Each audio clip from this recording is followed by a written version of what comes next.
Alright, so you guys may have noticed I got a lowering block in there. I'm just playing with the lowering block. That's a 3-inch. Every time I've ever done this, 2-inch has always been the one I've used. On this side I have two 3/4-inch blocks, so that stacks up to 1.5 inches. What I'm doing is I'm making sacrifices and compromises, but I don't want to go too far in either direction and create other problems. So we kind of have to balance everything out. So what I'm doing is I'm kind of messing around. So that 3-inch gets the vehicle slammed really low. The 1.5 inches, those are 3/4 and 3/4, so that's 1.5 inches. That would get it low as well. I want to show you something under the car.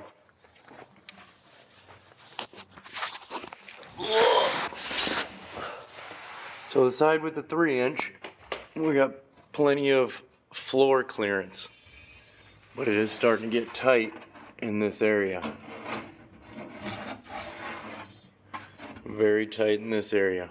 So you see the one with the 1.5 inches, we're hitting. And we're hitting.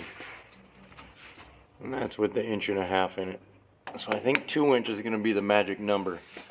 And the reason is, if you go the 3-inch and you're on a small tire, here we're below the scrub radius. The scrub radius is the rim. If you can imagine getting a flat tire, the flat tire is going to go down to there. The first thing that's going to happen is these U-bolts are going to drag. Even if you were to nip them off there and you were to put, say, smaller U-bolts on, first thing that's going to happen is that's going to drag.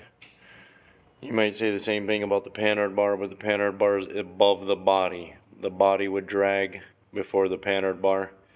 And if you got a flat, you can put more air in the bag, which will lift it up and get the panhard bar away from the road.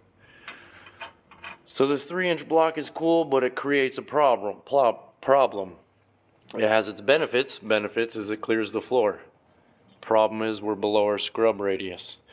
For small tire guys, if you were on a 20-inch, probably wouldn't matter, because we're going to add, this is a 14, so we would add 6 inches. So you'd have 3 inches more rim on this side, 3 inches on top, 3 inches on the bottom. So if you're a big tire guy, we could live with this. This is cool. Plenty of room for the floor.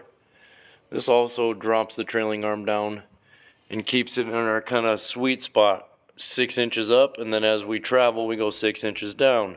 Or, I'm sorry, degrees, 6 degrees down, all the way up, 6 degrees up. So we're trying to stay in that plus or minus 6 degrees on our pinion.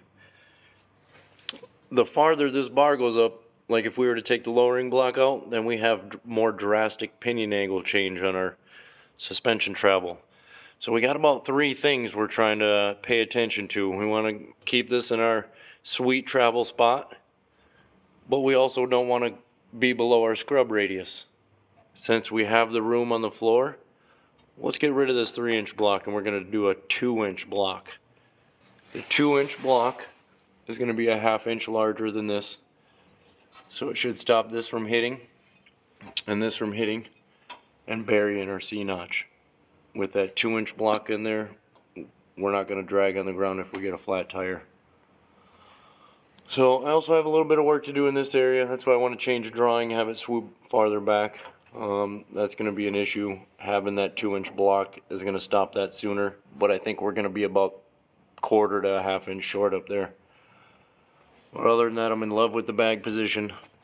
It's nice and comfortable throughout the whole travel. Plenty of room for a drive shaft. I do got to get the gear set in to show you how much usually gets cut. Some guys do the Impala support bearing here and do a real short 2-piece drive shaft. I've never attempted that on these cars. I'm not a big fan of overcomplicating them. I like a 1-piece drive shaft. I don't like carrier bearings and other stuff to go wrong, but there's kind of a look at what's happening. So the axle's so far up there exhaust. If you look at the bottom of that frame, you can come right over it, and that's a piece of 3-inch tubing right there.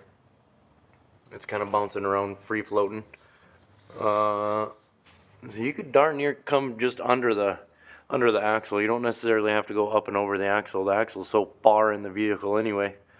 You can have it unbolt after your mufflers And the straight section that came out the back bumpers, if you ever had to take the axle and just unbolt that small straight section. That way you're not trying to go up and around and over and all that good stuff. So we're gonna fine tune this stuff tomorrow. We're gonna get a 2-inch block in there. Get rid of that 3. That 3 is just too much, unless you were running like a 22-inch.